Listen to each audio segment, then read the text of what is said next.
안녕하세요, 라크입니다. 지난 영상에서 파일과 폴더 정리법에 대해 알아봤는데요. 이메일 작성법도 신입사원의 기본기 중 하나입니다. 선배들은 이미 이메일에 익숙해져 있기 때문에 쓰는 방법에 대해서 잘 설명해주지 않습니다. 하지만 이메일 작성은 나름의 원칙이 있기 때문에 기본 원리를 모르고 무작정 작성하면 의사소통 시 오해를 사거나 심지어 일을 못하는 사람으로 소문날 수도 있습니다. 그래서 이번 영상에서는 업무 이메일을 보낼 때 실수를 막는 방법, 그 모든 것에 대해서 알아보겠습니다. 이메일의 핵심 원리는 세 가지만 기억하시면 됩니다. 목적, 대상, 간결함. 이메일은 여러 사람과 정보를 주고받을 수 있는 공식적인 커뮤니케이션 방법입니다.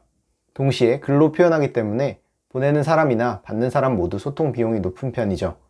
따라서 목적을 명확히 하고 대상을 적절하게 정한 다음 핵심 내용을 간결하게 작성하는 것이 핵심입니다.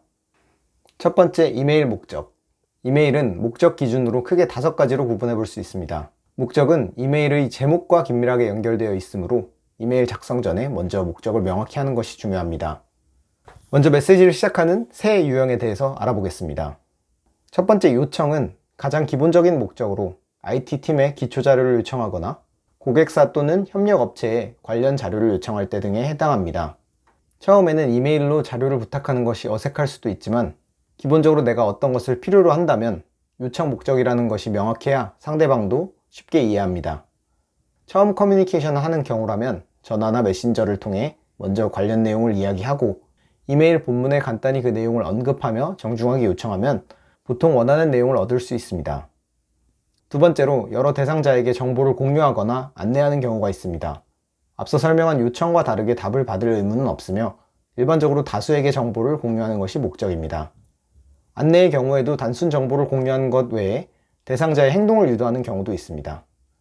예를 들어 행사 참여를 유도하거나 제품을 홍보하고 싶다면 그 부분을 명확하게 해야 합니다.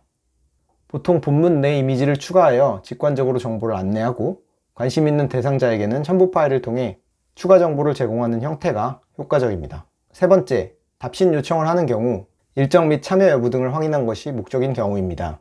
보통 앞머리에 답신 요청, RSVP 등을 표기하여 이메일 수신자가 답변을 할 수 있도록 유도하면 효과적입니다. 회의 목적과 일시를 명시하고 참여 여부 확인이 필요한 경우 설문 링크를 함께 보내면 대상자에게 일일이 답변을 받지 않아도 참여 여부 등을 관리할 수 있습니다. 다음으로 수신한 메일을 회신하는 경우입니다. 앞서 요청, 공유, 답신 요청의 목적이 내가 원하는 것을 전한 것이라면 회신은 상대방이 원하는 내용에 대한 대응입니다. 요청, 공유, 답신 요청의 목적에 따라 회신하면 됩니다. 다음에 설명할 수신인의 받는 사람, 참조, 숨은 참조를 활용하여 커뮤니케이션 범위를 조절할 수 있습니다. 이때 제목을 유지하고 이메일을 작성하는 것이 좋습니다. 회신 버튼을 눌러 답변을 작성하다 보면 제목에 re 등이 계속 붙어 지저분하다고 생각하고 제목을 아예 바꾸는 경우도 있는데 이렇게 하면 이메일의 히스토리를 찾기가 어려워집니다. 이메일을 찾을 때 제목 키워드로 검색을 하기 때문에 첫 발신 제목을 원본으로 남겨두어야 그 내용을 직관적으로 이해하고 찾기도 쉽습니다.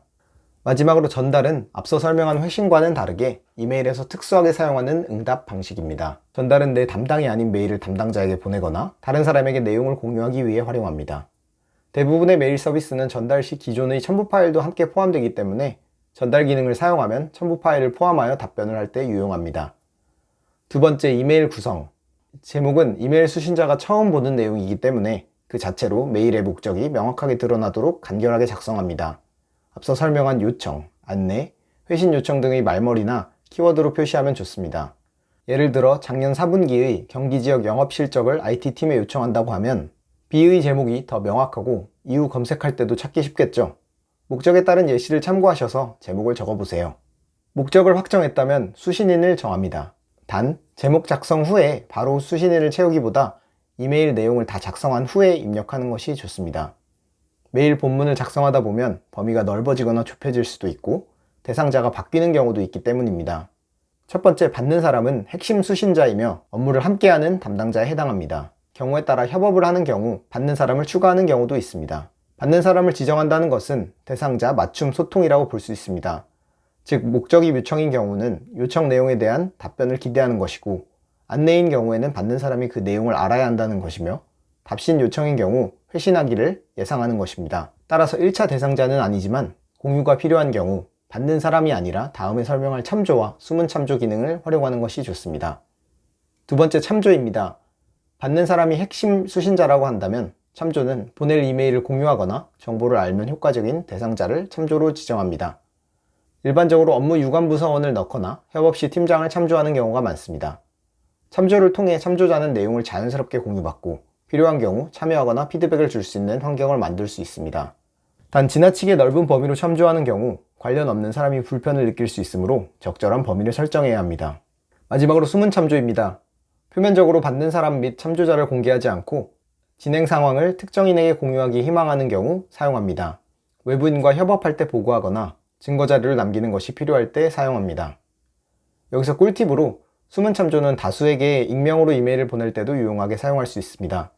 개인정보보호법으로 타인의 이메일 주소를 외부로 공개하는 것은 조심해야 하므로 동일한 내용을 대량으로 발송할 때 받는 사람이 아닌 숨은 참조의 수신인을 넣으면 익명으로 보낼 수 있습니다. 이제 본문으로 넘어가겠습니다. 제목과 수신인을 정했다면 본격적으로 본문을 작성할 차례입니다. 이메일 작성의 세 번째 원리 기억하시죠? 핵심 내용을 담으면서 최대한 간결하게 작성하는 것이 중요합니다. 먼저 구성으로 본인의 소속을 밝히고 메일을 보내게 된 배경 또는 이유를 간략히 적습니다. 목적에 따라 요청인 경우는 원하는 내용을, 안내의 경우 안내 내용과 범위를 명확하게 합니다. 마지막으로 예절에 맞는 인사로 마무리합니다. 다음으로 배경 및 내용을 작성할 때의 유의사항입니다. 쉽게 이해할 수 있도록 짧게 작성하되 내용적으로 구분이 되는 경우 줄바꿈을 해주면 가독성이 높아집니다.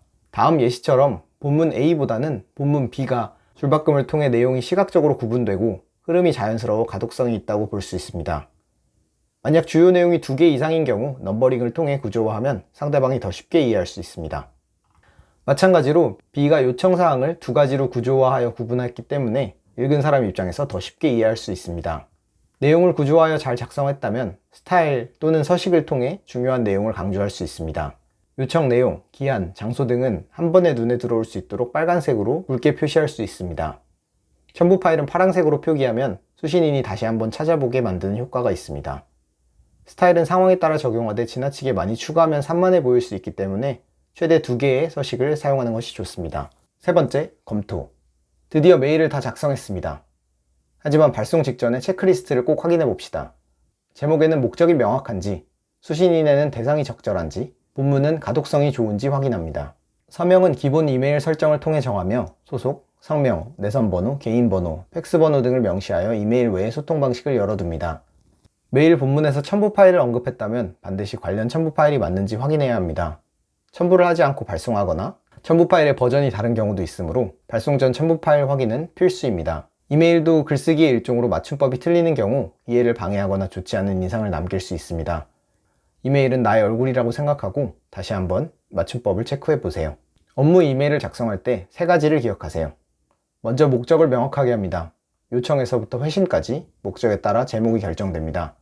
다음으로 대상을 적절하게 정합니다. 받는 사람, 참조, 숨은 참조 기능으로 대상의 범위를 조절할 수 있습니다. 마지막으로 본문을 간결하게 적습니다. 흐름을 정하고 줄바꿈, 넘버링, 서식 등을 통해 내용을 명확하게 표현합니다. 보내기 전에 목적, 대상, 본문 내용, 첨부 파일과 맞춤법을 꼭 확인하시고요. 이번 영상도 도움이 되셨다면 구독, 좋아요, 알림 설정으로 응원 부탁드립니다. 감사합니다.